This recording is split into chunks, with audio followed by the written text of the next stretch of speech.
I found my 8-year-old granddaughter shivering in the snow outside her own front door on Christmas Eve. Sarah slammed it in my face when I demanded answers. That's when I realized my sweet daughter-in-law wasn't who I thought she was. If you're watching this, subscribe and let me know where you're watching from. Let me tell you how I got to this point. Standing in the freezing cold, looking at little Emma's tear-streaked face while Christmas carols played mockingly from inside the house. My name is Dorothy Williams, though everyone calls me Dot. I'm 68 years old, been a widow for 3 years since my Harold passed, and I thought I knew my family. Boy, was I wrong about that.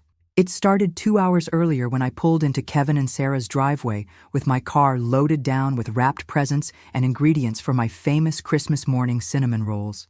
The house looked picture perfect, just like something from those home magazines Sarah's always buying.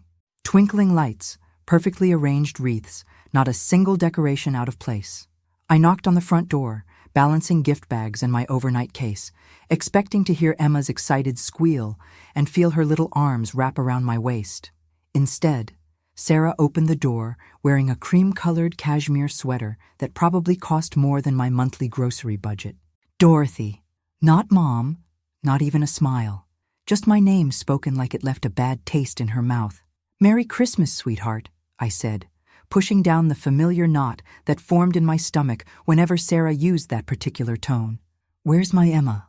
Sarah stepped back reluctantly, letting me into the foyer. The house smelled like expensive candles and something else, something cold I couldn't quite identify. "Emma is learning about consequences," Sarah said, smoothing her perfectly blown-out hair. "She broke one of my Waterford crystal ornaments this morning, completely destroyed it." I set down my bags and looked around. Kevin was nowhere to be seen, probably holed up in his home office like always. The living room was immaculate, every pillow fluffed, every surface gleaming. It looked more like a showroom than a place where a child lived. "Where is she?" I asked again. Sarah's smile was sharp as a blade. "Outside, thinking about what she's done. Children need to understand that actions have consequences, Dorothy. Maybe if more parents actually parented instead of spoiling their children rotten, we wouldn't have so many entitled brats running around." The knot in my stomach turned to ice. "You put her outside?" "It's 28 degrees. She has her coat," Sarah said dismissively, walking toward the kitchen. "She can come in when she's ready to apologize properly and promise it won't happen again." I followed her, my mind reeling. In the kitchen, Kevin stood at the island with a glass of wine, scrolling through his phone. He looked up when we entered, giving me that weak smile he'd perfected over the years. "Hey, Mom, how was the drive?" "Kevin, your daughter is outside in the snow," I said, fighting to keep my voice level. He glanced at Sarah, who was now arranging cheese and crackers on a marble board with surgical precision. "Sarah's handling it," he said finally. "Emma needs to learn respect for nice things." That's when I knew something was very wrong in this perfect house. I walked straight to the back door without another word. Through the glass, I could see Emma huddled against the patio furniture, her little body trembling despite her pink winter coat. Snow was falling steadier now, collecting on her dark hair. My granddaughter looked up when she heard the door open. Her cheeks were red with cold, her eyes bright with unshed tears. "Grandma Dot," she whispered, "Mommy says I can't come in until I learn my lesson." I was down on one knee in seconds, pulling her against me. "What lesson, baby girl?" "I accidentally bumped into the Christmas tree when I was trying to reach my present," Emma said, her voice small. "One of Mommy's special ornaments fell and broke. I said I was sorry, but she said sorry doesn't fix expensive things." Over Emma's head, I could see Sarah watching us through the window, her arms crossed. Kevin stood behind her, and neither of them looked like they planned to intervene. "How long have you been out here, sweetheart?" "Since lunch," Emma whispered.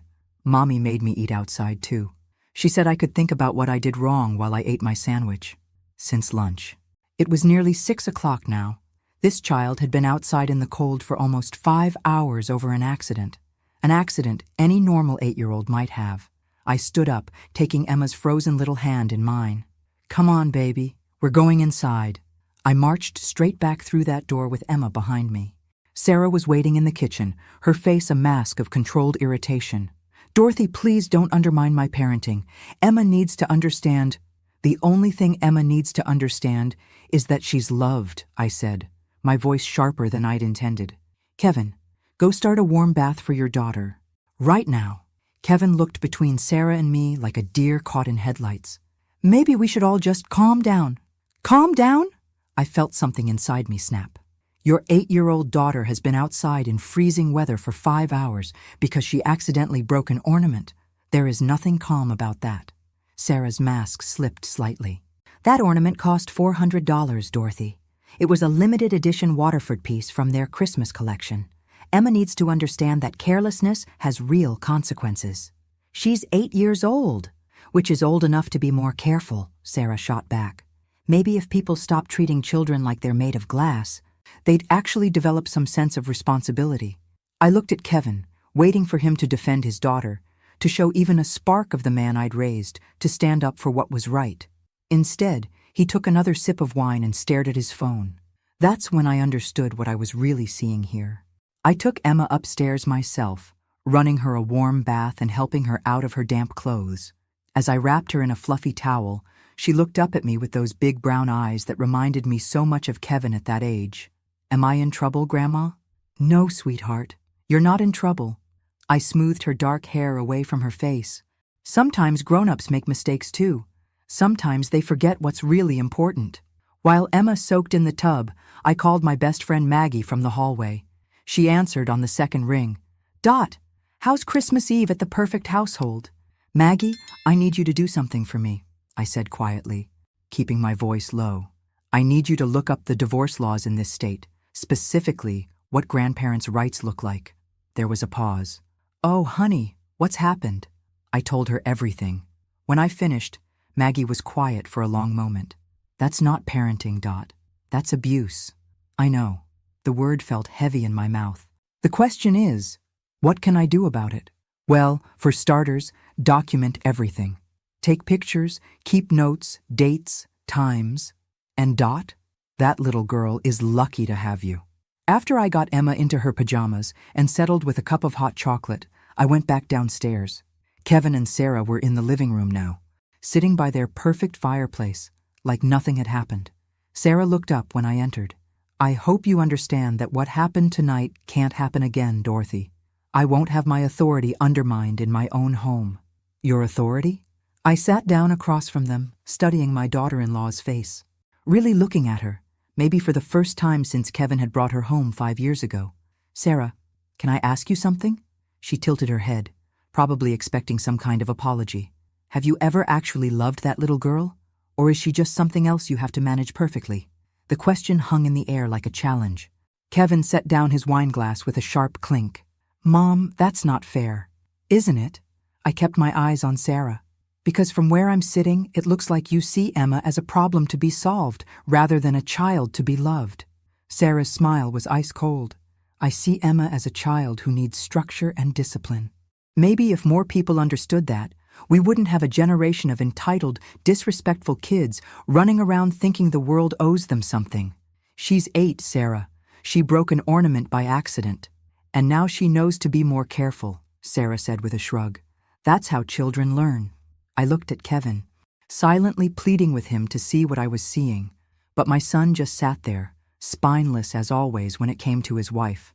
That's when I knew I had to dig deeper. The next morning, Christmas Day, I watched Sarah orchestrate the gift opening like a military operation.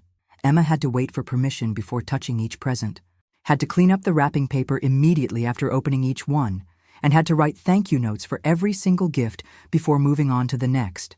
The joy was systematically drained out of Christmas morning until Emma was just going through the motions, her excitement replaced by careful obedience. But I was watching more than just the presents. I was watching the way Sarah controlled every aspect of that house, every interaction, every moment. Kevin moved through his own home like a guest, asking Sarah's permission for everything from when to eat breakfast to what television channel they could watch. When Sarah went upstairs to freshen up, I cornered Kevin in the kitchen. Son, we need to talk. He was loading the dishwasher, moving with the practiced efficiency of someone who'd learned exactly how Sarah liked things done. Mom, please don't start. It's Christmas. Kevin, look at me. I waited until he turned around. When did you stop being the father in this house? His face flushed. That's not... Sarah and I are partners. We make decisions together. Do you? Because what I saw last night was you letting your wife emotionally abuse your daughter while you stood there drinking wine. Mom, you don't understand. Sarah has a system. Emma was fine. Emma was not fine. I kept my voice low but firm. She was outside in freezing weather for 5 hours, Kevin. 5 hours. And you let it happen. He turned back to the dishwasher, his shoulders tense. Sarah knows what she's doing. She has a degree in child development. From where? Kevin paused, his hands still on the dishes. What? Where did Sarah get her degree in child development? Which school? The silence stretched between us. Finally, Kevin said, I don't remember exactly. Some college in California. I felt a chill that had nothing to do with the weather. In 5 years of marriage, through countless conversations about Emma's schooling and development, Sarah had mentioned her education expertise constantly. But now, asked directly, Kevin couldn't even name the school. Kevin, have you ever actually seen Sarah's degree? He shut the dishwasher harder than necessary. Mom, stop. Just stop. But I couldn't stop. Not anymore. I'm going to ask you one more time, and I want you to really think about your answer. Are you happy? Is Emma happy? Is this the life you wanted for your family? When he looked at me, I saw something I hadn't seen in years. A flicker of the son I'd raised. The one who used to stand up to bullies on the playground. Sometimes I wonder, he whispered, so quietly I almost missed it. That's when I knew my real work was just beginning. That afternoon, while Sarah was busy organizing her Christmas gifts by category and Kevin was watching football in his study, I offered to take Emma to the park. Sarah agreed, probably happy to have us out of her perfectly controlled environment. As Emma played on the swings, I sat on a bench and called my friend Patricia, who worked in family court. Patricia, hypothetically, if someone suspected a child was being emotionally abused, what would be the first steps? Documentation, she said immediately. Photos, recordings if legal in your state, witnesses. But you have to be careful. If this goes to court and you don't have solid evidence, you could lose all access to that child. While Emma played, I started taking pictures. Not of Emma having fun, but of her behavior. The way she looked over her shoulder constantly, checking to make sure she wasn't doing anything wrong. How she asked permission before going down the slide. The anxious way she chewed her bottom lip. These weren't the behaviors of a confident, happy 8-year-old. When we got back to the house, I made my move. Sarah, I was thinking, Emma's been such a good girl today. Maybe we could order her favorite pizza for dinner? Sarah looked up from her color-coded gift inventory spreadsheet. Emma doesn't have favorite foods, Dorothy. She eats what's nutritionally appropriate for her age and activity level. She's never mentioned liking any particular food. I don't cater to children's whims, Sarah said matter-of-factly. Emotional eating is how people develop unhealthy relationships with food. I glanced at Emma, who was sitting quietly at the kitchen table with a coloring book. What do you like to eat, sweetheart? Emma looked quickly at Sarah before answering. Whatever Mommy makes is good. But I caught the longing look she gave the pizza delivery magnet on the refrigerator. Later that evening, while Sarah was in her nightly phone call with her sister, a conversation that always seemed to involve a lot of complaints about how difficult everyone else made her life, I did something I'd never done before. I went through Sarah's home office. The desk was as organized as everything else in the house, with labeled folders and color-coded filing systems. But it was what I found in the bottom drawer that made my blood run cold. A folder labeled Emma Behavioral Issues contained detailed notes about Emma's infractions going back 2 years. Talking too loudly during dinner, leaving toys out, crying when disciplined, not immediately complying with instructions. Each entry was dated and described in clinical language, like Emma was a problem to be solved rather than a child to be loved. But it was the note at the bottom of the latest entry that made me sit down hard in Sarah's designer chair. Considering more intensive behavioral modification strategies, Kevin remains too permissive, may need to limit his influence on Emma's discipline. I took pictures of every page with my phone, my hands shaking slightly. That's when I heard footsteps in the hallway. Dorothy, what are you doing in here? I looked up to see Sarah standing in the doorway, her expression unreadable. In that moment, I made a decision that would change everything. Looking for the truth, I said calmly, closing the folder but not hiding what I'd been doing. And I think I found it. Sarah stepped into the room, closing the door behind her. When she turned back to me, the mask was completely gone. What I saw in her eyes wasn't anger or embarrassment. It was calculation. "You have no idea what you're dealing with," she said softly. "That little girl was a monster when I met Kevin. Spoiled, undisciplined, completely out of control. I've spent 5 years turning her into a civilized human being. Emma was 3 years old when you married Kevin." "Exactly. Old enough to have developed terrible habits from Kevin's permissive parenting and your indulgent grandmothering." Sarah moved closer, her voice never rising above a whisper. "Do you know what Emma used to do when she didn't get her way? She'd throw screaming tantrums. She'd hit Kevin. She'd refuse to eat anything that wasn't chicken nuggets or mac and cheese. She was a toddler. Sarah, that's normal behavior." Sarah's laugh was hollow. "Normal behavior is what creates entitled adults who think the world revolves around them. I've spent 5 years breaking those patterns, teaching Emma self-control and respect, and it's worked." I thought about the anxious little girl who asked permission to go down a slide. "You've terrorized her into compliance." "I've given her structure," Sarah said firmly, "something she desperately needed." "And Kevin? Have you given him structure too?" Something flickered in Sarah's eyes. "Kevin is a weak man who needed a strong woman to take care of him. He makes good money. He's reasonably attractive, and he doesn't ask too many questions. It's a mutually beneficial arrangement." The coldness in her voice sent chills down my spine. "You don't love them at all, do you?" Sarah tilted her head slightly, studying me. "Love is a chemical reaction that leads to poor decision-making. I provide stability, financial management, and social status. In return, I have a comfortable life and a child who will grow up to be a productive member of society instead of another entitled brat. Emma is not a project, Sarah. She's a little girl." "Emma is exactly what I've made her," Sarah said. "And you're not going to undo 5 years of careful work with your sentimental nonsense." I stood up, the folder still in my hands. "We'll see about that."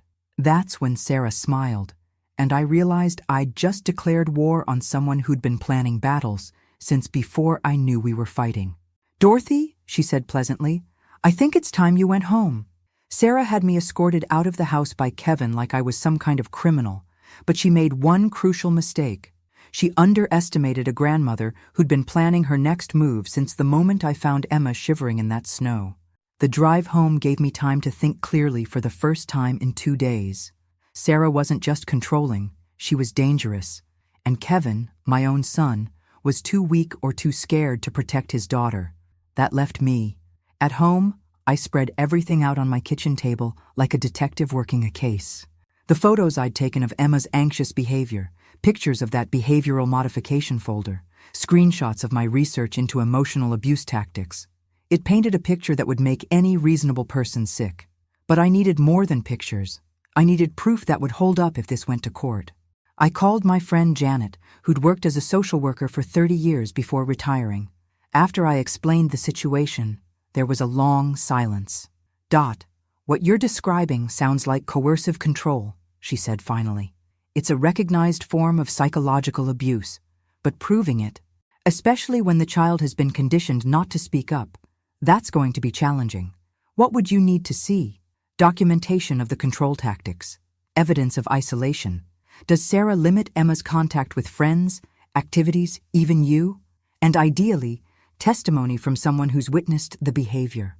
I thought about Christmas morning, how Emma had asked permission for everything, how she'd looked terrified when I suggested pizza, how she'd automatically answered what Sarah wanted to hear instead of expressing her own preferences. "Janet, what if I could get Emma to talk freely when she's away from Sarah? That could be valuable." "But you have to be careful.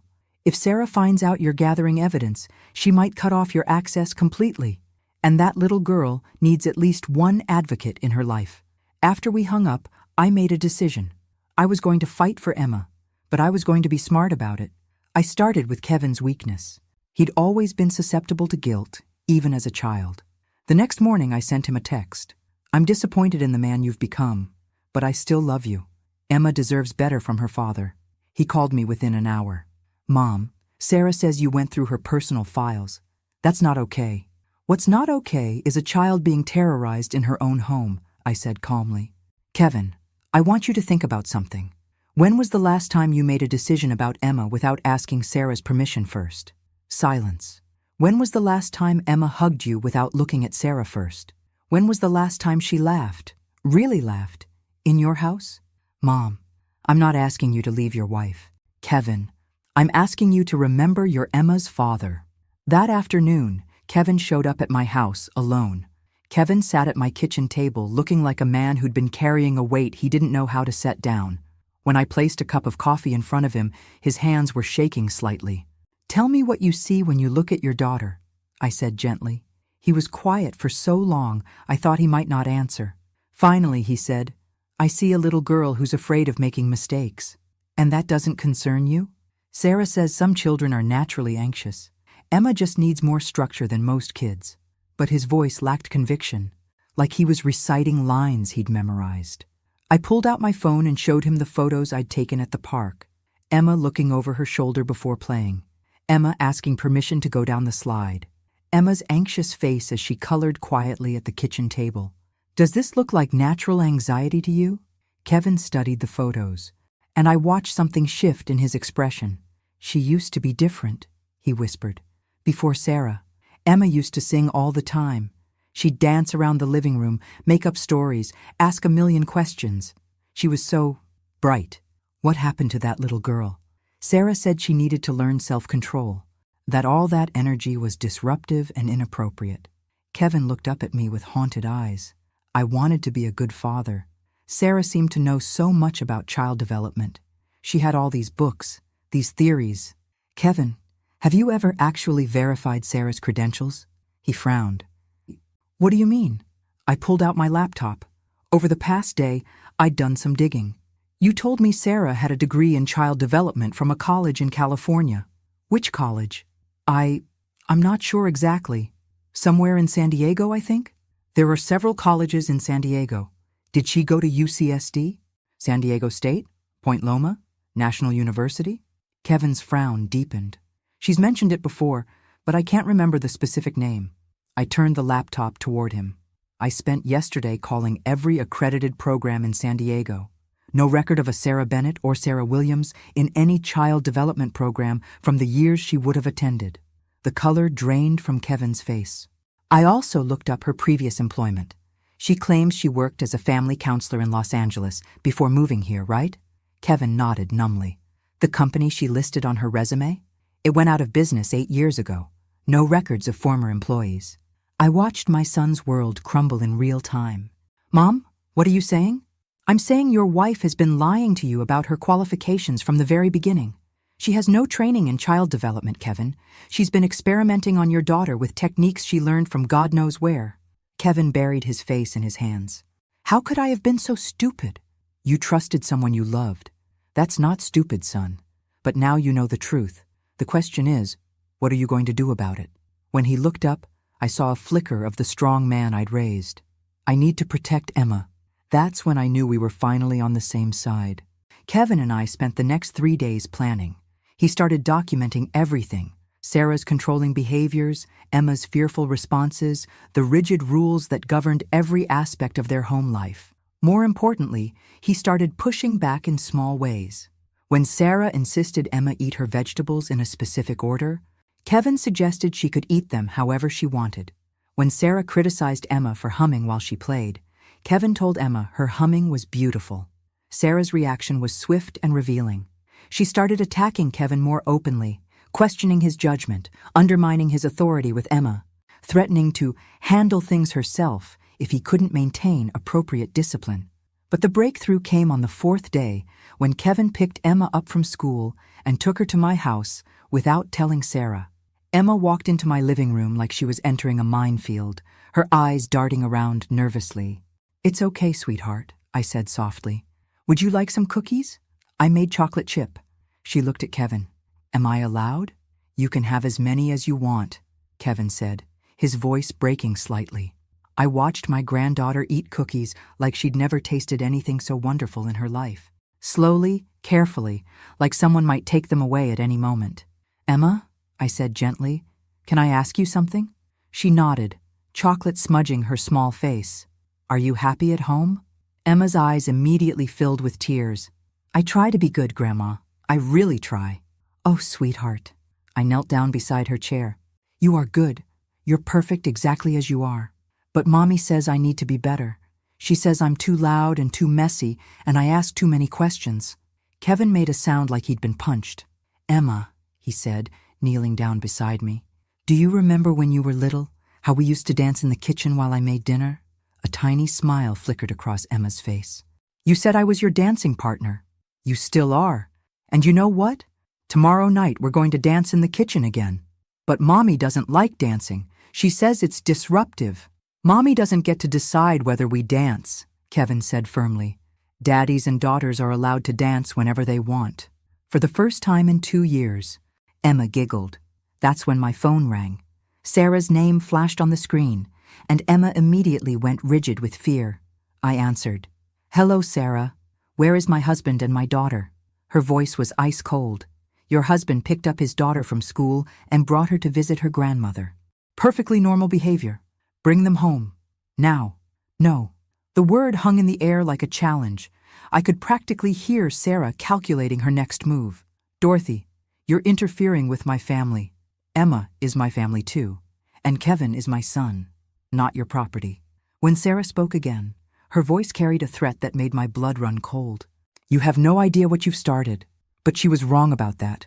I knew exactly what I'd started.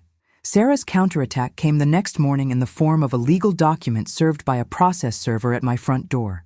A restraining order claiming I was a disruptive influence who posed a threat to Emma's emotional stability and behavioral progress. The document was filled with lies so elaborate they almost seemed believable. Claims that I had undermined parental authority, encouraged defiant behavior, and interfered with established therapeutic protocols. But Sarah had made a critical error. In her eagerness to paint me as dangerous, she'd provided detailed descriptions of her therapeutic protocols for managing Emma's behavior. Protocols that no licensed professional would ever recommend. I called Patricia, the family law attorney Eleanor had recommended. This is actually good news, Patricia said after reviewing the documents. She's given us a roadmap of her control tactics. Look at this language. Systematic behavioral modification. Controlled environmental stimuli. Elimination of positive reinforcement for non-compliant behaviors. This reads like a psychological experiment, not parenting. Can she keep me away from Emma? Temporarily, yes. But Dorothy, this restraining order is going to backfire on her spectacularly. I'm going to file a counterpetition requesting a child welfare evaluation. When a court sees these documents, they're going to have serious questions about Sarah's fitness as a parent. That evening, Kevin called me from his car. Mom, Emma asked where you were. When I told her about the restraining order, she started crying. She said she was sorry for making Mommy angry. My heart broke. Kevin, that little girl thinks this is her fault. I know, and Sarah, Mom, she's gotten worse since yesterday. She's watching Emma constantly, criticizing everything. This morning she made Emma redo her hair 3 times because it wasn't neat enough. You need to document everything, son. I am. But Mom, I found something else. I was looking through Sarah's computer files, and I found folder after folder of research. Articles about child psychology, behavior modification techniques, even some pretty disturbing stuff about breaking a child's will. I felt sick. She's been studying how to do this. There's more. I found communications with other women in online forums. They call themselves traditional wives, and they share techniques for managing their families. Some of the things they write about their children, Kevin's voice broke. Mom, Sarah isn't just controlling. She's part of a whole community of people who think children are enemies to be defeated. That's when the final piece of the puzzle clicked into place. Sarah wasn't just a narcissist who'd married Kevin for security. She was someone who had specifically targeted a single father, studied his weaknesses, and systematically set about controlling his child. Kevin, I need you to copy everything. Every file, every forum post, every piece of communication. And son, it's time to get Emma out of that house. The custody hearing 3 weeks later was unlike anything I'd ever experienced. Sarah arrived looking like the perfect mother, designer suit, professional hair, carrying a thick folder of evidence about Emma's behavioral problems and my interference. But Patricia had been thorough. She'd compiled Sarah's own words from her computer files, her forum posts, and the detailed behavioral modification protocols she'd documented. When the judge read Sarah's description of Emma as a subject requiring intensive behavioral restructuring, the atmosphere in the courtroom shifted. "Mrs. Williams," the judge said, addressing Sarah, "can you explain why you refer to your stepdaughter's natural childhood behaviors as infractions requiring corrective measures?" Sarah's mask slipped for just a moment. "Children require structure, Your Honor. Emma exhibited numerous problematic behaviors when I married her father, such as excessive crying, demanding attention, refusing to follow basic instructions." How old was Emma when these behaviors occurred? 3, but age is not an excuse for— "Mrs. Williams," the judge interrupted, "these are developmentally appropriate behaviors for a 3-year-old. Patricia then presented the evidence of Sarah's lies about her credentials, her systematic isolation of Emma, and most damning of all, her own words from the online forums describing children as small tyrants who needed to be broken like wild horses. When they called Emma to speak privately with the court-appointed child advocate, my heart broke for what she was going through. But when she emerged from that office, something had changed in her posture. For the first time in months, she looked directly at me and smiled. The judge's ruling was swift. Temporary custody to Kevin with supervised visitation for Sarah, contingent on her completing parenting classes and psychological evaluation. The restraining order against me was dismissed with prejudice. But the real victory came later that evening when Kevin brought Emma to my house for dinner. As I was making her favorite mac and cheese, the same food Sarah had forbidden as nutritionally inappropriate, Emma started humming. "Daddy," she said, "can we dance while Grandma cooks?" Kevin's eyes filled with tears. "We can dance whenever you want, baby girl." As I watched my son and granddaughter twirl around my kitchen, I felt something I hadn't experienced in years. Justice. Not the legal kind, though that mattered too. The deeper justice of a family healing, of a little girl getting her childhood back, of a father remembering how to be strong. Sarah's appeals failed. Her psychological evaluation revealed what we'd all suspected: she had no business being around children. 6 months later, Kevin was awarded full custody, and Sarah disappeared back to whatever life she'd lived before she targeted my family. Emma is 9 now, and she laughs every single day. She asks a million questions, makes messes, and dances in the kitchen whenever she feels like it. She's loud and curious and beautifully, perfectly normal. Sometimes the best revenge isn't getting even. Sometimes it's saving someone who can't save themselves and watching them bloom back into who they were always meant to be. The little girl who was shivering in the snow that Christmas Eve is now a confident, happy child who knows she's loved unconditionally. And her grandmother? Well, I learned that being underestimated can be the greatest advantage of all. Thanks for listening. Don't forget to subscribe and feel free to share your story in the comments. Your voice matters.